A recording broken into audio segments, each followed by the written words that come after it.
parin atenció perquè es poden fer moltes cosetes i podem gaudir plenament d'aquesta natura gairebé salvatge que tenim aquí, al costadet. L'hem de gaudir i l'hem d'aprofitar encara més. Som-hi! Doncs avui ens trobem al Parc de Collserola, una zona realment privilegiada per trobar-se, doncs, això, al costat mateix de la gran conurbació urbana de la ciutat de Barcelona, aquí amb aquest paisatge, amb aquest cel absolutament blau, serè, avui tenim una temperatura agradable, encara no ens podem queixar de calorades, i amb aquesta masia, que per cert, aquí és on va morir mossèn Cinto Verdaguer. I avui ens acompanya Isabel Raventós, cap de serveis del Parc de Collserola, i que ens explicarà, doncs, precisament això, quins serveis són els que ofereix el parc i de quina manera podem gaudir d'aquesta massa forestal, d'aquest parc. De quantes hectàrees? 8.000 hectàrees. Doncs de 8.000 hectàrees. Endavant, Isabel. Doncs bé, abans estava explicant-te que Collserola té un tret molt característic, que és la seva proximitat a tota l'àrea metropolitana de Barcelona.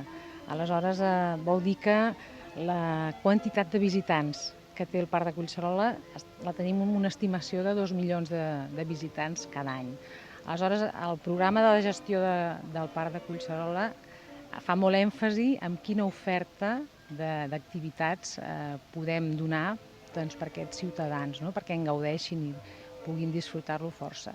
Per tant, aquí tenim unes tipologies que podríem una mica resumir com el lleure tradicional, si t'acostes a Santa Creu d'Olorda o a Can Coll, a Cerdanyola, hi ha les àrees de lleure tradicionals, amb taules, amb bancs, amb barbacoes. Per tant, pots veure el diumenge que estan molt freqüentades amb gent que va fer la costellada, el pa amb tomàquet, jugar amb la canalla. I, d'altra banda, un ús que cada cop és més present a Collserola, que seria l'ús de la bicicleta.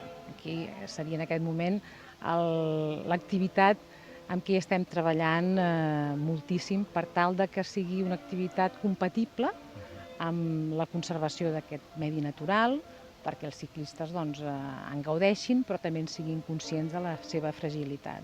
El Parc de Collserola té un pressupost molt important amb el manteniment no tant de les infraestructures d'acollida de visitants, com ara et comentava, d'aquestes àrees de lleure, àrees de pícnic, o pensa que aquests camins que nosaltres podem proposar per anar-hi a practicar la bicicleta o que la gent hi va a fer fúting, s'han de mantenir, perquè aquesta freqüentació va fent una erosió i això cada any s'han d'invertir-hi molts diners de les diferents administracions perquè cada any tothom ho trobi en condicions. I a més també aquest altre manteniment que no es veu potser, és que els arbres estiguin amb les millors condicions possibles. Si hi ha una plaga haurà d'haver-hi un tractament, una gestió, aquest altre manteniment que potser com que el trobes que està molt bé i que fa molt de goig, però que també hi és al darrere, no? Molt bé, Isabel, ara falta que nosaltres també hi col·laborem, siguem cívics i, per tant, mimem, cuidem aquest privilegi que tenim aquí al costat de la ciutat de Barcelona. Continuem aquí al Parc de Collserola, ara amb en Pere Caué, un dels impulsors del projecte Bici, aquí a Collserola. Primer de tot, el que jo et preguntaria, Pere, primer de tot també, lògicament, gràcies per estar amb nosaltres, per compartir aquesta estoneta. Quines facilitats tenim els que vivim a Barcelona per venir en bicicleta aquí, en el parc, i gaudir d'aquesta massa forestal, per exemple?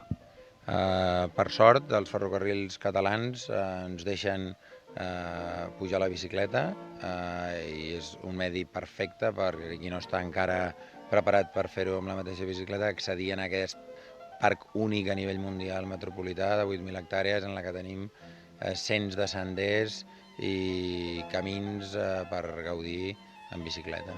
El parc ha publicat un document que proposa unes bones pràctiques, sobretot en la conducció. Per part dels ciclistes hem de ser respectuosos, hem d'utilitzar únicament camins com a mínim de 3 metres i respectar absolutament l'escala d'usuaris. Quant al parc, tenim una bona nova des del projecte Bici, que és que estem a punt d'editar una guia amb 17 itineraris i 10 passejades que hem editat amb el Parc de Collserola, a ProBike i a Tutorial Alpina, que encara facilitarà molt més l'accés a la gent que li fa por perdre's per aquestes contrades. És a dir, és una guia amb itineraris de molta qualitat que fa uns quants anys que estem treballant i esperem que a la tardor estigui ja al mercat. Doncs hem acabat avui l'excursioneta pel Parc de Collserola, aquest parc de la ciutat de Barcelona, amb un dia esplèndid, sense massa calor, i a sota d'aquesta resina. Que el gaudeixin, val la pena.